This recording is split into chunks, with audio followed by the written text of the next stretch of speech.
ఈసారి వర్షాభావ పరిస్థితులు తీవ్రంగా ఉండేటువంటి అవకాశం ఉంది.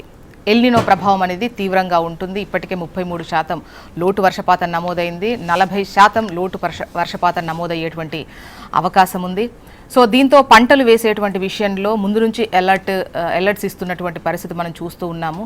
సో పంటలు వేసేటప్పుడు జాగ్రత్త, ఏదో ఒకటి పడ్డాయని చెప్పేసి వర్షం వస్తుంది కదా అన్నటువంటి ఆశతో పంటలు వెయ్యకండి అని చెప్పేసి కూడా చెబుతున్నారు. ఈవెన్ బావుల కింద చేసేటువంటి పంటలకు కూడా, సాగు చేసేటువంటి పంటలకు కూడా నష్టమే ఉండేటువంటి అవకాశాలు ఉన్నాయన్నటువంటి సర్వేలు కనిపిస్తున్నాయి, హెచ్చరికలు వినిపిస్తున్నాయి. ఒకవైపు పంట అంటే దిగుబడి తగ్గితే రేపటి రోజున పరిస్థితి ఎలా ఉంటుంది, ముఖ్యంగా ధరల విషయానికి వస్తే సిచ్యువేషన్ ఎలా ఉంటుంది? ఇప్పటికే ఆల్మోస్ట్ అన్ని ధరలు పెరిగినటువంటి పరిస్థితి, ఇది అది అని తేడా లేదు. ఏ ధర చూసినా భగ్గుమంటున్నటువంటి సిచ్యువేషన్ ఉంది. అంటే సంపాదనకు తగ్గ ధరలు, అంటే ఖర్చులు ఉండట్లేదు, ఖర్చులు తల్లకిందులు చేస్తున్నటువంటి పరిస్థితి. ముఖ్యంగా పేద మధ్యతరగతి ప్రజలైతే ఖర్చుల విషయంలో కాస్త ఆందోళనగానే ఉన్నటువంటి పరిస్థితి కనిపిస్తోంది. మరి దీనిపై డిస్కస్ చేద్దాం. పార్టీలకు సంబంధించినటువంటి ప్రతినిధులు, గెస్టులు సిద్ధంగా ఉన్నారు. అదేవిధంగా మీరు కూడా ఈ ప్రోగ్రాంలో మాట్లాడొచ్చు. ముందుగా మనం గెస్ట్లతో మాట్లాడదాం.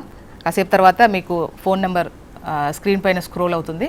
సో ఆ నెంబర్కి కాల్ చేసి మీ యొక్క అభిప్రాయాన్ని, లేదంటే మీ సూచనలు కూడా మీరు చెప్పేటువంటి అవకాశం ఉంటుంది. అండ్ ఇక్కడ ఒక డిస్క్లైమర్ వేయదలుచుకున్నాను, పార్టీలకు సంబంధించో ఒక పార్టీని అనడానికో లేదంటే దీస్ కైండ్ ఆఫ్ ఫోన్స్ అయితే వద్దు. ఇది మన అలాంటి కార్యక్రమే కాదు, సరేనా? ప్రస్తుతం స్టూడియోలో ఉన్నారు డాక్టర్ దిలీప్ రెడ్డి గారు, వీరు బీఆర్ఎస్ సీనియర్ నాయకులు. నమస్తే అండి. నమస్తే అండి. వెల్కమ్ టు ప్రేక్షకులకు మీకు అందరికీ శుభోదయం. జితేందర్ గారు, వీరు కాంగ్రెస్ సీనియర్ నాయకులు. నమస్తే అండి జితేందర్ గారు, welcome to the debate. BJP senior నాయకులు అమర్నాథ్ గారు నమస్తే అండి, వెల్కమ్ టు ద డిబేట్. ముందుగా అమర్నాథ్ గారు, మీ దగ్గర నుంచే మొదలు పెడతాను. ముఖ్యంగా పరిస్థితులు చూస్తున్నాం, ధరల గురించే ముందుగా మాట్లాడుకుందాం. ఎల్నినో గురించి ఈ మధ్యకాలంలో మాట్లాడుకున్నాం కూడా, బట్ ధరలు అనేవి తీవ్ర స్థాయిలో కనిపిస్తున్నాయి. సంపాదనకు తగ్గ ఖర్చులు అయితే కావివి, మించిన ఖర్చులు.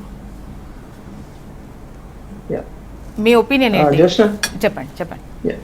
జ్యోత్స్న గారు, మొదట మీకు, ప్యానెల్లో మిత్రులకు, అట్లాగే మన ప్రేక్షకులకు, హెచ్ఎంటీవీ ప్రేక్షకులందరికీ నమస్కారం. భారతదేశంలోనే ఎల్నినో గత 20 సంవత్సరాలుగా, కొన్ని సంవత్సరాలలో 2009 కావచ్చు, 2011 అట్లా వచ్చింది.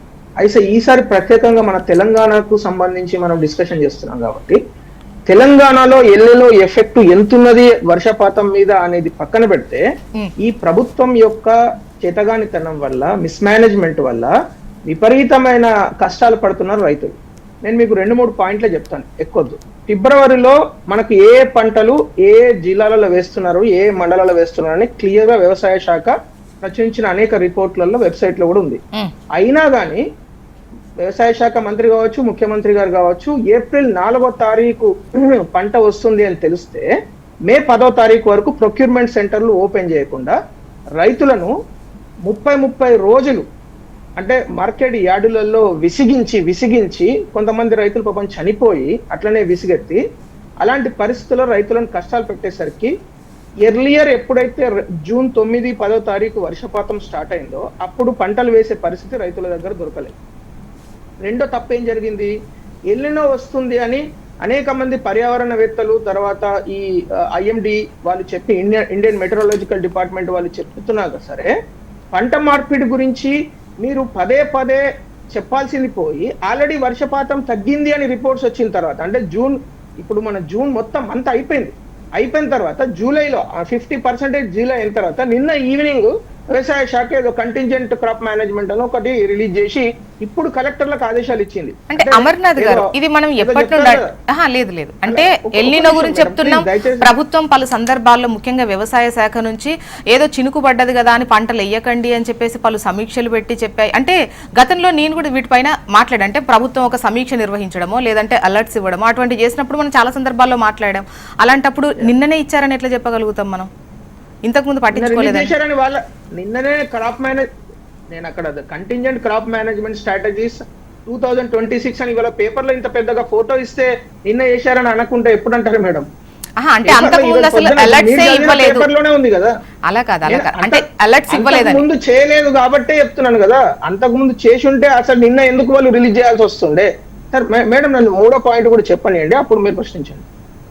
3వ పాయింట్ ఏంటంటే, చాలా కేటగారికల్ గా నేను చెప్తున్నాను, పంట మార్పిడి చేసిన రైతులను వెన్నుపోటు పొడిచింది సర్కార్. ఎందుకంటే పొద్దుతిరుగుడు పువ్వు 2 నెలలు మార్కెట్ యార్డుల్లో వెయిట్ చేశారు, తర్వాత కొన్న తర్వాత 3 నెలల నుంచి డబ్బులు లేవు. కావాలంటే నేను మీకు అడ్రస్లు చెప్తా. తోగుట మండలం, సిద్దిపేట జిల్లా, మీరు వెళ్ళి అడగండి అక్కడ. రెండో పంట వాళ్ళు మార్పిడి ఏం చేశారు, మొక్కజొన్నకు వెళ్ళారు. మొక్కజొన్న వెళ్ళింది ఎక్కడ, ఉమ్మడి ఖమ్మం జిల్లా, ఉమ్మడి మహబూబ్ నగర్ జిల్లా. అక్కడ రైతులను ఒక్కలనని అడగండి, ఇప్పుడు మీకు ఫోన్లు వస్తాయి కదా, బూతులు తిట్టకుండా నన్ను అడగండి. అక్కడ వాళ్ళు ఎంత దారుణంగా మోసపోయినారని ఫీల్ అవుతున్నారంటే, ఎందుకంటే 3 లక్షల ఎకరాలలో వేస్తే రైతులను అత్యంత దారుణంగా, ఎందుకంటే ప్రొక్యూర్మెంట్ సెంటర్లు పెట్టలేదు మే 10వ తారీఖు వరకు. వాళ్ళు దళారుల పాలిట మోసపోయి దళారులకు 1600కు 1700కు అమ్ముకొని చివరికి గవర్నమెంట్ ఏం చేసిందంటే దళారుల నుంచి 2400 కొన్నది. అంటే 2 వైపుల నుంచి మోసపోయింది రైతులే కదా. అటు దళారులకు 1600కు 1700కు అమ్ముకొని, ఇటు మన సర్కారు నుంచి దళారుల నుంచి 2400కు కొంటే మరి ఎవరికి లాభం జరిగింది మేడం ఈ ప్రభుత్వం చేయబట్టి? నేను ఆఖరణ ఒకటే మాట చెప్తాను, ఈ రాష్ట్రానికి పట్టిన ఎల్నినో రేవంత్ రెడ్డి గారు.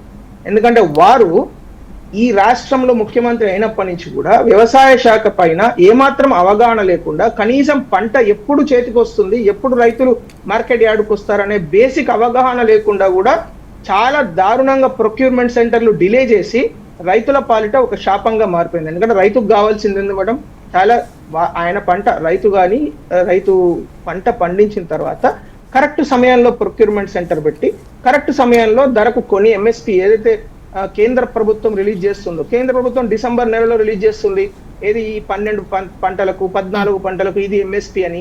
ఈ ఎంఎస్పీ ప్రకారం కొని ఆ డబ్బులు సరైన సమయంలో రైతు ఖాతాలోకి వేయడమే రైతు కోరుకునేది. ఇంకేం చేస్తాడు చెప్పండి రైతు?